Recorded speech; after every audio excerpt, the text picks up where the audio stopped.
विश्व की बड़ी अर्थव्यवस्था बने, इसके लिए हम सभी लोग प्रयत्नशील हैं। और आप जानते हैं हमारे देश की अर्थव्यवस्था आज विश्व की तीसरी अर्थव्यवस्था बनने की ओर तेजी से आगे बढ़ रही है। आज हम चौथी बड़ी अर्थव्यवस्था बन चुके हैं, तीसरी बड़ी अर्थव्यवस्था बनने की ओर हम तेजी के साथ बढ़ रहे हैं। तो हमें लोगों को यह एहसास दिलाना है कि बिहार भी अब तेजी से आगे बढ़ेगा और अब राज्य और केंद्र दोनों में एनडीए के विचार की मति और कार्य की गति होगी और जब हमारे मिशन और विजन के साथ कार्य होगा।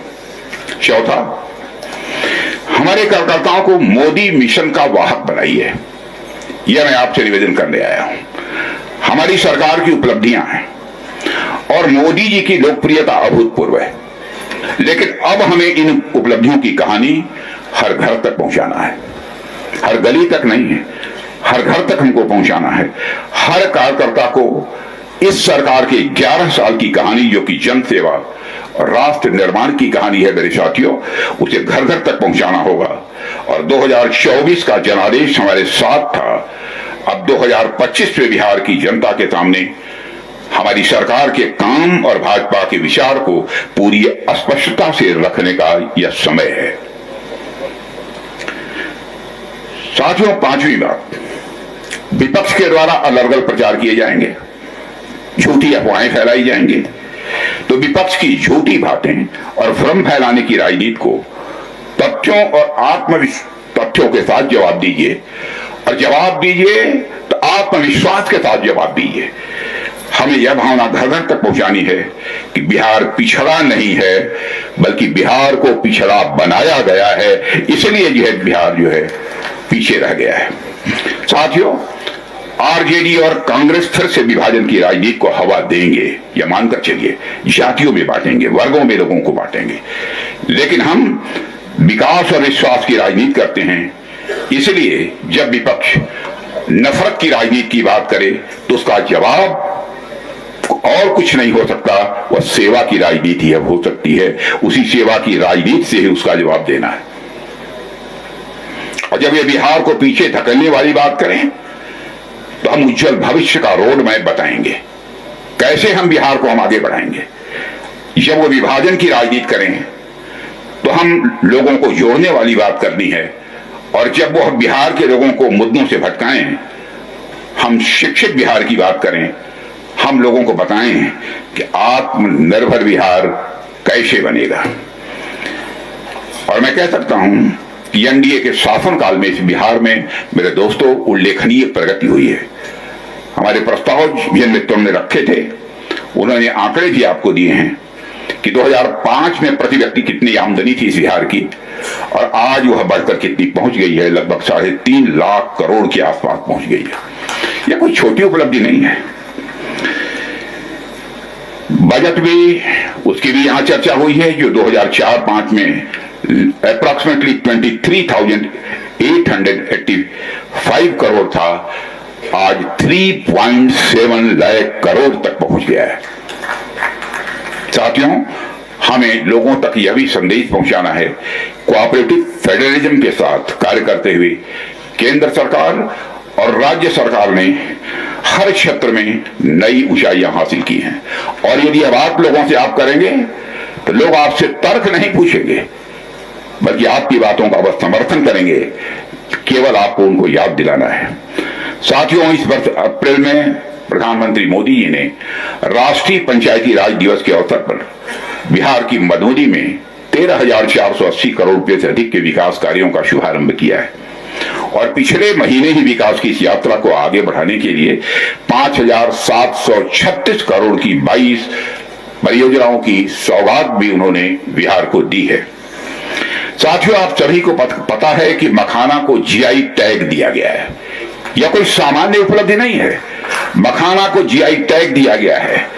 और आज बिहार का मखाना सिर्फ एक पारंपरिक खाद्य पदार्थ नहीं रहा है, बल्कि अब वह सुपर फूड के रूप में वैश्विक मान्यता प्राप्त कर चुका है। सुपर फूड के रूप में एक वैश्विक मान्यता प्राप्त कर चुका है। यह सभी बिहार वासियों के लिए मैं समझता हूं एक गौरव का विषय है। साथियों, हमारी सरकार ने इस वर्ष बजट में मखाना बोर्ड के गठन की घोषणा भी की है। मखाना रिसर्च सेंटर को राष्ट्रीय दर्जा भी प्राप्त हो गया है, यह मुझे बताया गया है, जिससे इसमें वैज्ञानिक शोध और साथ ही साथ इनोवेशन, जो नवाचार कहते हैं, नवाचार को स्वाभाविक रूप से और बढ़ावा मिलेगा। अब हमारा मखाना दोस्तों केवल भारत तक ही सीमित नहीं रहेगा, भारत की बाजारों तक ही सीमित नहीं रहेगा, बल्कि अंतर्राष्ट्रीय बाजारों तक पहुंचेगा और दुनिया में बिहार की एक अलग पहचान हमारा ये मखाना भी बनाएगा। साथियों, बिहार की प्रगति से ही देश की प्रगति होगी। हमारी सरकार ने वर्ष 2047 तक भारत को विकसित राष्ट्र बनाने का संकल्प लिया है।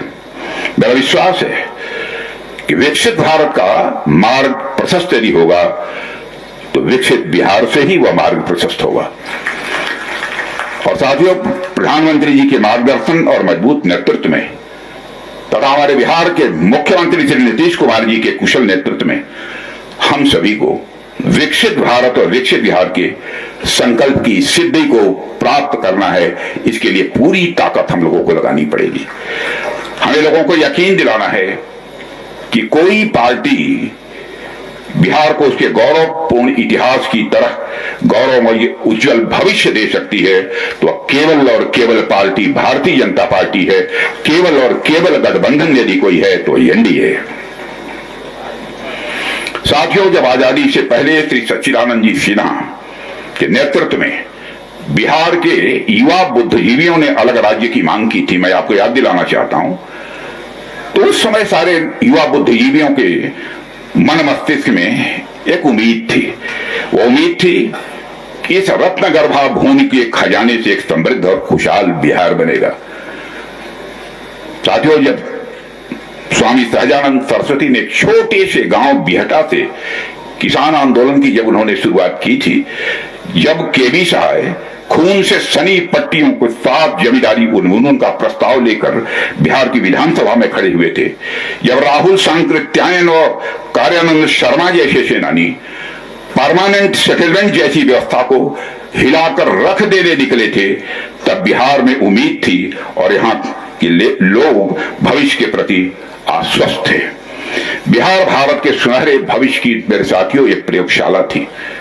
जब छोटा नागपुर की पहाड़ियों में से जमशेद टाटा जी के लिए शाहपुर साकलातवाला को ने आयरन ओर खोजा था और इतना ही नहीं, साक्षी गांव में स्टील प्लांट की नींव पड़ी थी। जब बोकारो रांची में टेम्पल्स ऑफ टेक्नोलॉजी खड़े हुए थे, जब बिहार के लोगों ने चेकोस्लोवाक और सब रूसी इंजीनियरों के साथ मिलकर विकसित बिहार और भारत का सपना उस समय गढ़ा था। मेरे साथियों, और फिर जब अगस्त 1974 में बीमार जयप्रकाश नारायण जी ने, अस्वस्थ उस समय थे जयप्रकाश नारायण जी, उन्होंने गांधी मैदान से भारी बारिश में डटे हुए जन समूह से कहा था, भ्रष्टाचार मिटाना है और नया बिहार बनाना है। तब एक बार फिर पूरे राज्य में बदलाव की मसाल जल उठी थी। लेकिन अफसोस मेरे साथियों, लंबे समय तक चली कांग्रेस और आरजेडी की विफल, भ्रष्ट और परिवारवादी सरकारों ने इन सभी उम्मीदों को, सभी आशाओं को गहरी निराशा में बदल दिया। साथियों, विकास का पहिया सिर्फ थमा नहीं बल्कि वो उल्टा चलने लगा इन लोगों के शासनकाल में। यहां की असाधारण प्रतिभा पलायन करने पर लोग मजबूर हो गए। बिहार, जो भारत की राजनीति, समाज और विचार का सिरमौर था, पिछड़ेपन और कुशासन की गिरफ्त में धकेल दिया गया। लेकिन दोस्तों, अब वो कहानी काफी हद तक बदल चुकी है। साथियों, बिहार कभी भारत के विकास का अगुवा बन सकता था। इसकी धरती, यहाँ के लोगों की प्रतिभा और मेहनत में वह सामर्थ्य भी था कि वह राज्य पूरे राष्ट्र के लिए एक आदर्श बनता। लेकिन उस सपने को नष्ट किया गया। कांग्रेस और फिर आरजेडी के वर्षों के कुशासन ने उस सपने की हत्या कर दी थी। साथियों, आरजेडी से पहले दशकों तक कांग्रेस भी बिहार के पिछड़ेपन और दुर्दशा का एक बहुत बड़ा कारण रही है। 1980 के दशक में जब बिहार में कांग्रेस का कुशासन था तो सिर्फ मुख्यमंत्री बदल रहे थे, विकास की दशा नहीं बदल रही थी। भ्रष्टाचार को संस्थागत रूप दिया गया और बिहार में गवर्नेंस की रीढ़ पूरी तरह से तोड़ दी गई थी। आप जरा सोचिए साथियों, जिस धरती ने साहित्य से लेकर विज्ञान तक, धर्म से लेकर आत्मज्ञान तक हर क्षेत्र में भारत को दिशा दी हो, उस बिहार को कांग्रेस और आरजेडी की विफल, भ्रष्ट और जातिवादी राजनीति ने किस गर्त में पहुंचा दिया। साथियों, यह वही बिहार है जिसने बुद्ध को जन्म दिया, आर्यभट्ट को दुनिया को दिया, चाणक्य नीति दी, नालंदा और विक्रमशिला जैसे विश्वविख्यात विद्यालय दिए। यही वह बिहार है। लेकिन कांग्रेस की सरकारों ने भी असफलता की कहानियां उसकी कितनी है उस विस्तार में नहीं जाना चाहता। लेकिन जब कांग्रेस सत्ता से बाहर हुई तो बागडोर किसके हाथों में आई थी? आरजेडी के हाथों में आ गई। उन्होंने बिहार को बेहतर करने की कितनी कस्में बिहार की जनता से खाई थी, यह बताने की आवश्यकता नहीं है, लेकिन बद से बदतर करने में उसे इन्होंने कोई कसर नहीं छोड़ी है। अब बिहार की जनता भी इसे समझने लगी है। आरजेडी कांग्रेस राज के दौरान अपराध, जातिवाद और जंगल राज ने साथियों बिहार को ऐसे अंधेरे में धकेला जहां से बाहर निकलने का रास्ता आज तक यह बिहार ढूंढ रहा है। लेकिन हमारी सरकार इस अंधेरे से निकलने के लिए पूरी ताकत से आज काम कर रही है और काफी हद तक इस अंधेरे से हमारा बिहार निकल चुका है। साथियों, आज ये एनडीए का संकल्प केवल सत्ता प्राप्ति नहीं, मैं मानता हूं उस ऐतिहासिक अन्याय का प्रतिकार है जिस बिहार ने दशकों तक झेला है। और अब समय आ गया है कि बिहार अपने अतीत से सीखे और उस उम्मीद से फिर से जिए जिसका वो सचमुच में हकदार है, और बिहार के लोग विकास और सुशासन का वो भागीदार बने। इसलिए साथियों, पिछले 2 दशकों में भाजपा और मुख्यमंत्री श्री नीतीश कुमार जी के नेतृत्व में बिहार ने अभूतपूर्व प्रगति की है। पुरानी जंगल राज की छवि को बिहार ने काफी हद तक तोड़ दिया है और जो भी सकारात्मक बदलाव बिहार में हुए हैं वह स्पष्ट रूप से अब लोगों को दिखाई दे रहे हैं। मैं याद दिलाना चाहता हूं, सन 2013 में नोबेल पुरस्कार विजेता अर्थशास्त्री जोसेफ स्टिग्लिट्ज जब नालंदा के किसानों से मिले थे तो उन्होंने कहा था कि बिहार के जैविक किसान वैज्ञानिकों से भी बेहतर हैं और उनकी खेती की पद्धतियों को दुनिया भर में दोहराया जाना चाहिए, ये उन्होंने कहा था। यानी जिस बिहार को कभी बिल्कुल बर्बाद हो गया था यह कहा जाता था, अब वह नवाचार और आत्मनिर्भरता की बिहार वो अब मिसाल बन चुका है, जिसका एहसास उनको भी हुआ। द इकोनॉमिस्ट पत्रिका दुनिया की एक मानी जानी पत्रिका है जिसने एक समय बिहार को इंडियाज आर्मपिट कहा था। साथियों, उसी ने नीतीश कुमार जी के शासन में बिहार की सराहना करते हुए उसी इकोनॉमिस्ट ने लिखा है कि बिहार भारत की सबसे अप्रत्याशित लेकिन शानदार टर्न अराउंड स्टोरी बन चुका है। यह उस इकोनॉमिस्ट ने लिखा है, मैं यह बात नहीं कह रहा हूं। उन्होंने लिखा है कि कैसे बिहार में सड़कें बनी, कैसे बिहार में स्कूलों में बच्चे पहुंचने लगे, कैसे बिहार में कानून और व्यवस्था में सुधार हुआ है और विकास की एक नई धारा बिहार में प्रारंभ हुई है। यह उन्होंने कहा है। यही अंतर दिखता है साथियों, जब नेतृत्व मजबूत हो, नीयत साफ हो और शासन में ईमानदारी हो।